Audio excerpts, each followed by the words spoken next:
बड़ी खबर ये कि अमेरिकी संस्था RAND की रिपोर्ट में सनसनीखेज दावा किया गया है। रूस कर सकता है परमाणु हथियारों का इस्तेमाल। ये कहा गया है संस्था की तरफ से। रूस और नेटो के बीच हो सकती है सीधी जंग। अमेरिका को रूस के परमाणु हथियारों के इस्तेमाल का डर सता रहा है। तो दुनिया का जो सुपर पावर है, क्या वो डरा हुआ है? यानी अमेरिका, और डरा क्यों हुआ है? परमाणु युद्ध की भविष्यवाणी सामने आ गई है। एक रिपोर्ट सामने आई है, RAND की रिपोर्ट, और इस संस्थान की रिपोर्ट में कहा गया है कि रूस यूक्रेन जंग का दायरा और बढ़ सकता है। ये कहा गया है। इसके अलावा कहा गया कि नेटो रूस में सीधी टक्कर की आशंका हो गई है कि अब ये सीधे टकराएंगे। तीसरी बड़ी बात, रूस इस्तेमाल कर सकता है परमाणु हथियार भी, और ये हथियार के तौर पर बड़े ब्रह्मास्त्र के तौर पर देखा जाएगा। पेंटागन CIA से जुड़ी संस्था की रिपोर्ट है जो RAND के बारे में हम बात कर रहे हैं। अमेरिका को रूस के परमाणु अटैक का डर सता रहा है कि रूस कभी भी ये फैसला ले सकता है। इसके अलावा अमेरिका, ये आगे देखना होगा कि अमेरिका की रणनीति क्या है।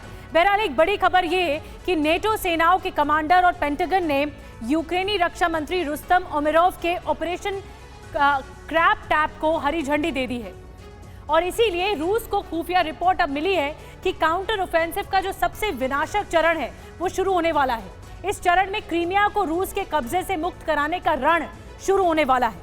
क्रीमिया को आजाद कराने के ऑपरेशन की भनक लगते ही रूस ने यूक्रेन की तबाही का बारूदी बवंडर भी शुरू कर दिया है।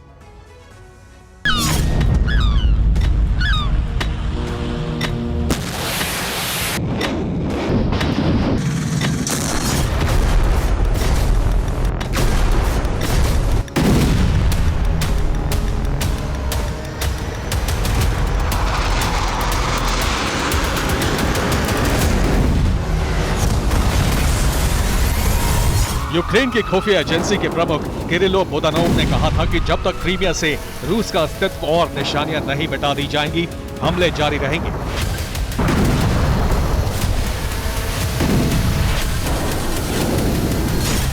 चार सितंबर को किरिलो बुदानोव की तरह ही तेज तर्रार और युद्ध की रणनीतियां बनाने में माहिर रुस्तम उमेरोव यूक्रेन के रक्षा मंत्री बने।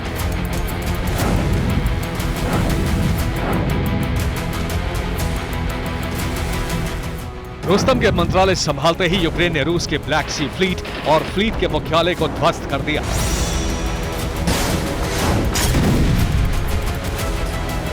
बीते 10 दिन में रूस पर अब तक के सबसे बड़े हमले हुए।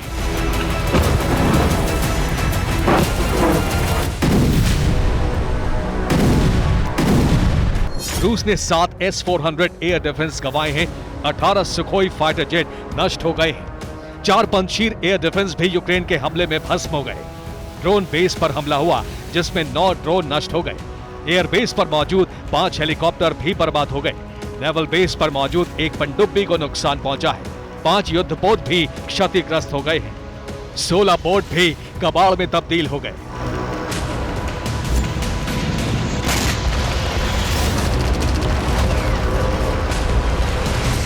लेकिन अब तक हुआ नुकसान कुछ भी नहीं है, क्योंकि यूक्रेन अब इससे भी ज्यादा बड़े हमले करने वाला है।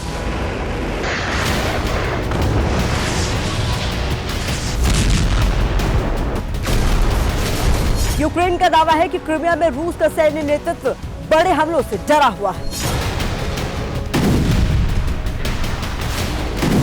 अब हमलों का अंतिम चरण यानी ऑपरेशन क्रैप ट्रैप शुरू होने वाला है, और इसका लक्ष्य है रूस के कब्जे से क्रीमिया को आजाद कराना।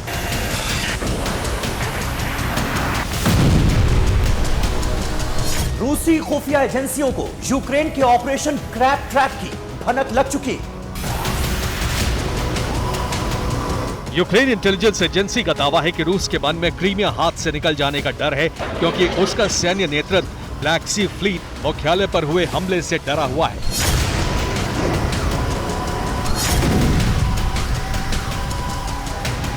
यूक्रेन का दावा है कि इस हमले में रूसी ब्लैक सी फ्लीट कमांड के 34 अधिकारी भी मारे गए, और अब रूसी नौसेना के अधिकारी असुरक्षित महसूस कर रहे हैं।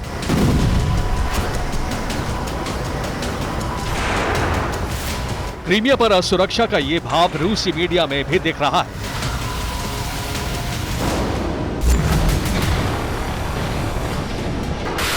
जाहिर है पहले से ज्यादा बड़े हमलों की तैयारी हो चुकी है।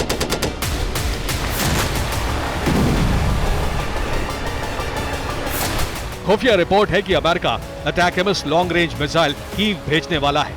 जर्मनी से long range missile Taurus air launched cruise missile भी आने की रिपोर्ट है। इन दोनों मिसाइलों की रेंज 300 किलोमीटर से ज्यादा है।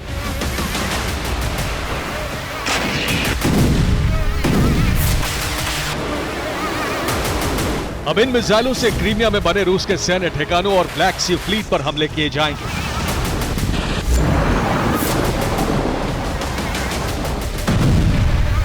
लेकिन ऑपरेशन क्रैप ट्रैप में केकड़े की तरह ही शिकंजा 3 तरफ से कसने की तैयारी है।